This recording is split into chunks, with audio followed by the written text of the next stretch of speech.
G'day, it's Rob here again. Well, I'm on the last stage of this rework on this little flame liquor engine that I got from Banggood for appraisal. And it's worked out pretty good really. I've had it running and it certainly runs better than it did before. And first thing I did was true up the pulley. I mean, I've got it off the base because I pulled it apart to do a little job on it before I give it the final run. The first thing I did was true up the pulley, which was mainly cosmetic, and made up a new crank pin. It's hard to get this pulley 100% without a weave because they put the grub screw in on an angle, which is a stupid thing to do, because whenever you do that, unless you've got a press-on fit, which I haven't got and I don't want to do with this, when you do that grub screw up, it's always going to cant the pulley slightly, the flywheel or whatever you've got, because of the angle it's going in on, 45 degrees or whatever. If you ever make these motors up, or ever make up a pulley to go on a shaft, always put the grub screw in at 90 degrees to the shaft, otherwise you'll always get this issue. In this case it's not major, but there's a tiny bit there. But yeah, the whole thing is really close tolerance, so anyway, that annoyed me, but I've got it pretty right. Now then, the problem with this was that the pot was too high up, and the original lid hasn't got a spout. So what happened was, or an air vent, so what happened was the wick heated up the top of the pot. There's no sealing O-ring either. So the wick heated up the top of the pot and it boiled the metho, and the flame was too high for the motor to run properly. So what I've done is, on the bottom you can see we've got a raised section here, and this originally sat up like that. Well, what I've done is I've bored it out so I can drop the pot in and the pot goes right down. So that gives me an extra, 5 mil of travel. I've also machined the pot out a bit bigger inside. You can see it's actually aluminium anodised, but that's okay. It still looks good. So I've increased the capacity as much as I can. It was about half as thick again, that wall, so it's given it quite a bit more. And I've made up a new lid for it, which is out of brass. So you've got brass barrel, piston, flywheel, all the rest is aluminium. So you can see it's got an O-ring on it, and I've turned up a little spout for it, put an air hole in it, silver soldered the thing in with the bullfinch torch, and so that just drops on there. And I've got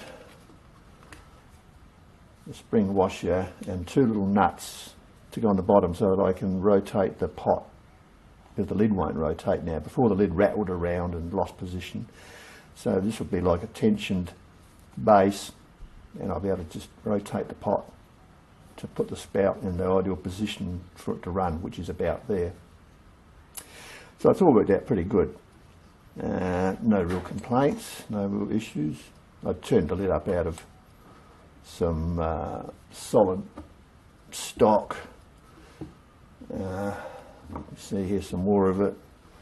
I did that on the Chinese lathe, and I did the spout, the little spout on the old Shawblin, because it's got collet set. And once again, I've got to stress that for this sort of work, collets are the way to go.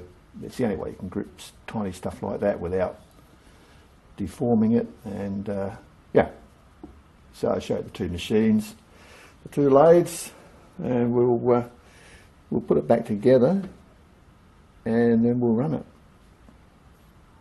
So here's my Chinese lathe, which you would have seen before, CQ9325, 10-inch swing. I put the 6-inch forger on it to do the boring, internal boring of the pot. Got a high-speed steel boring bar. Once again, this is where carriage stops are the way to go, because you can control your depth. You're not chasing readouts on scales and things like that. You really should make yourself one if you've got a lathe. And yeah, this Chinese lathe's good. I've had a great run out of this thing, and it's deadly accurate. It's really good. And of course the other lathe I've got is the old, well, the Shoreblin. I've also got a Sherline as well, so I did the collet work on the Shoreblin. We'll look at that. And here's the old Shoreblin, which, yeah, it's a wonder machine from the 1930s. And as you can see, I've got it set up for collets. I made up a collet chuck for it years ago. And it's good having two lathes. You can have one with the collet set up, ready to go for small stuff, and you can have the other one with a scroll chuck or whatever for day-to-day stuff. But yeah, definitely, collets are the way to go. All right, we'll put it back together and we'll fire it up. Actually, before we put it back together, I'll show you a couple of things on this if you're thinking about building one of these, because I put the measurements for the motor in the last video. So yeah, it would be simple build really. The flywheel crank assembly is set in position, but the barrel can be moved backwards or forwards, so you can actually vary the piston timing as far as, or the piston overlap I should say, as far as port scavenging goes. On this, even though you can't see it, these two bolts here which hold the barrel on are actually slotted in the base, so you can move the whole thing in and out by about 4 or 5 mil. Now the way it works is, you can see, I'll come in close, and I'll show you what sort of overlap we've got there on that piston.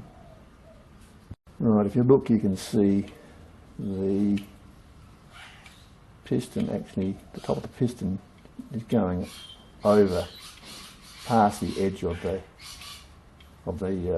port, so it's actually scavenging the cylinder head, if you're going to call it that, a bit better than if it was just coming up level with the edge. So I think that helps drive out the cooler air and gives it a better suction effect when it pulls back, and then of course the hot air cools down and the piston is sucked back for the next stroke. So that's how it works. So it's simple, but yeah, it's interesting. It's not, the top of the piston is not dead level with the port as you'd think it would be. Okay, let's put it together and we'll give it a run.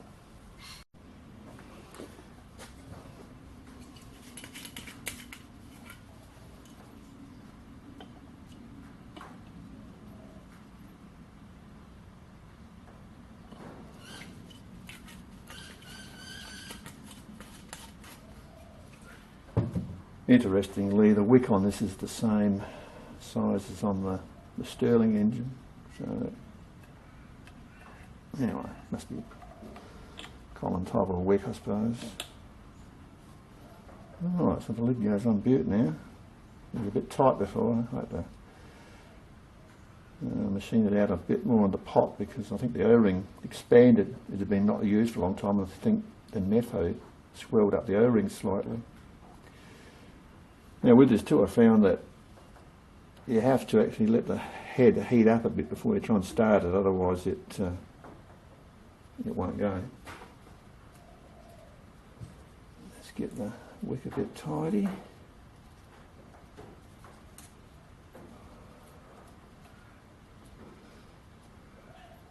Okay, that looks about right. So, see if it makes a liar of me.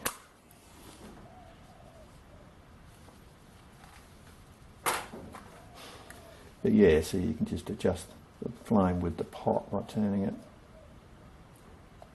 Just let it warm up a little bit and then we'll see if she goes.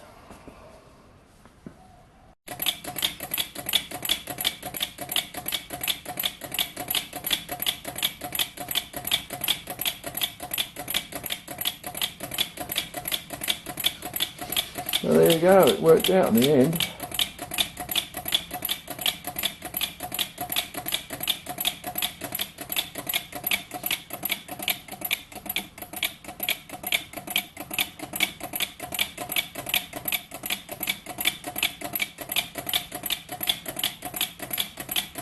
Just got to get that sweet spot.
So yeah, once you've warmed up, it runs no problem whatsoever.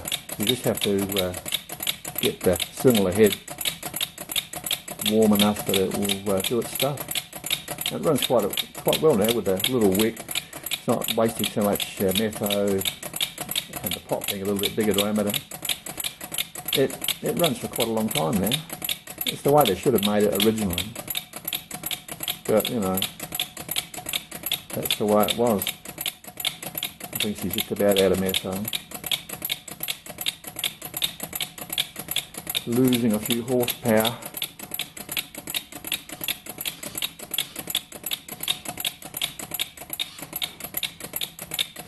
That pot gets pretty hot. Oh well, that'll do, I think. We'll switch her off. Yeah, well there you go. Mission complete. It was good. I enjoyed it. It was good fun.